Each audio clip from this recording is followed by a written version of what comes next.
Introducing the African Diaspora News Channel app, your gateway to stories that's overlooked by the corporate mainstream media.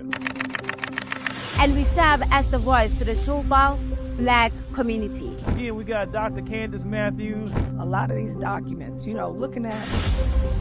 We are committed to informing and educating through the power of media. This country is supposed to be about the land of the free for all. It has not been free for Black people, and we are tired. With our platform, we're helping to end injustice by exposing it. Join us in standing for excellence in journalism and serving our community. Download the African Diaspora News app today. A Black American creator on TikTok named Artemis documents her experience in different countries. She travels, so you can imagine she has many stories to share traveling while being Black. So currently she is staying in Greece, and she opened up about her experience in regards to the treatment that she has been facing.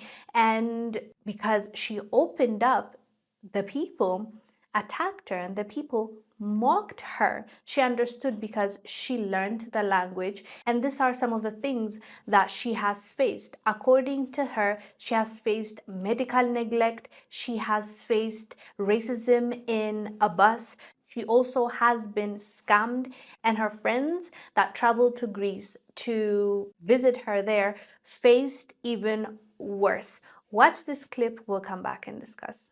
I'm going to do something fairly brave right now, and I'm going to tell you guys the truth. And since 90% of my audience are Americans and about 80% are Black Americans, it'd be extremely irresponsible not to be honest about this. As you guys know, I've been having a very shit time in Greece. I really hate living here. And so I called in a couple of my friends to keep me company and cheer me up, and we organized this months ago, so I couldn't really flake on it. So that's the only reason why I'm still in Greece right now, is because I was waiting for them to come, because I don't want to ruin our girls' trip, right?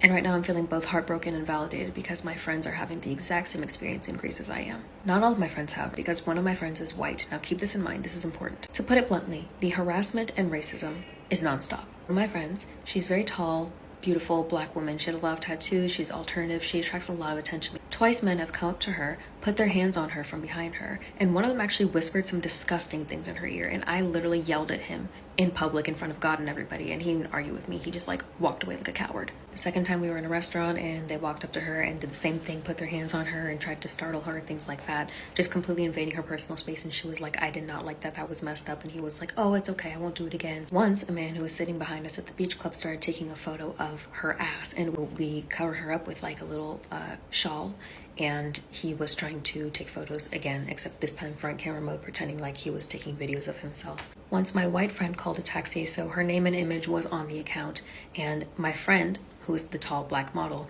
grabbed the taxi door. He immediately locked the door and then sped off, and everybody who was standing there who saw what happened looked like they saw his face and everything. They knew why he did that. They were looking like, oh, just appalled that he did that.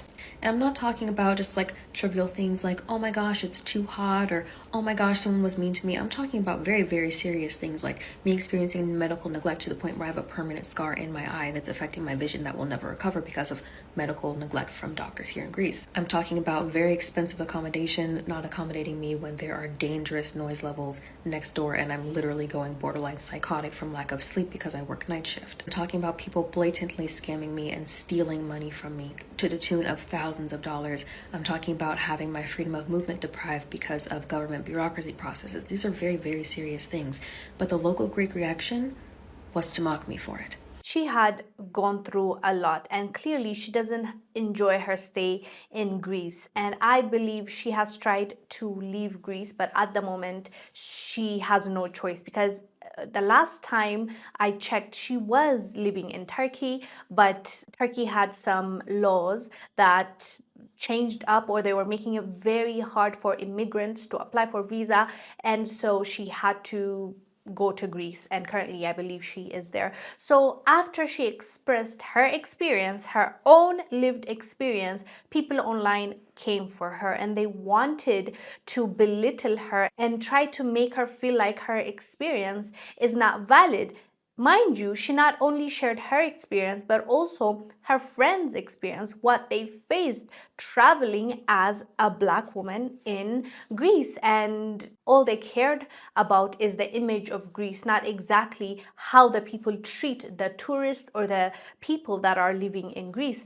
If someone is telling you that there's a problem in your country and the people are racist towards certain groups of people, you try to educate your people, you try to change the circumstance and situation, because Greece mostly, like, their income comes from tourism, and if you're discouraging people from traveling to your country by mistreating them, you have no one to blame but yourself when your economy is going to suffer because of that reason. And as you know, Greece has been economically challenged this recent past years, so they're not in a place or in a position to be making fun of someone or mocking someone for expressing their experience in the country. And this girl didn't come out and bash all of you. If anything, after they started mocking her and bashing her is when she came out with the whole video explaining her side of the story. She never discouraged people from traveling to Greece. These are very, very serious things, but the local Greek reaction was to mock me for it. And they did not know that I spoke Greek, so I'm seeing these videos on my For You page of people mocking me, calling me a Karen, telling me to get out of their country, saying that I'm just some random rich American because Black female immigrants are clearly walking around living life on easy mode. I was thinking, what is with all of this hostility? You would think that I actually said something bad about the country, but I was like, no, you guys come visit as a tourist, it's fine. Personally, I hate living here, but, you know, please come contribute to the economy, acknowledging the privilege that I have more financial resources than a lot of locals, things like that. None of that mattered. They literally just wanted a target, and as a Black woman and an immigrant, I make a very good one. So for them to come at her speaks more about them than her, and lets us know what kind of people that we are dealing with. It's just sad that someone can mistreat you, and when you speak up, they want to shut you down and keep you quiet. Why? Why should she keep quiet? This is her experience. This is what happened to her. Medical neglect is no joke. She has a scar because of the medical neglect she faced in your country. She has every right to talk about it, and that's mainly what she does. She shares her experience on her page, and I'm glad that she didn't allow them to bully her and to silencing her. Anyways, fam, let us know down below what your thoughts are about her experience. Can you relate? Have you ever been to Greece? And if so, how was your experience? I am Wangel Zalalam. I'll see you on the next one. Bye. Introducing the African Diaspora News Channel app, your gateway to stories that's overlooked by the corporate mainstream media. And we serve as the voice to the Toubal Black community. Again, we got Dr. Candace Matthews. A lot of these documents, looking at. We are committed to informing and educating through the power of media. This country is supposed to be about the land of the free for all. It has not been free for Black people, and we are tired. With our platform, we're helping to end injustice by exposing it. Join us in standing for excellence in journalism and serving our community. Download the African Diaspora News app.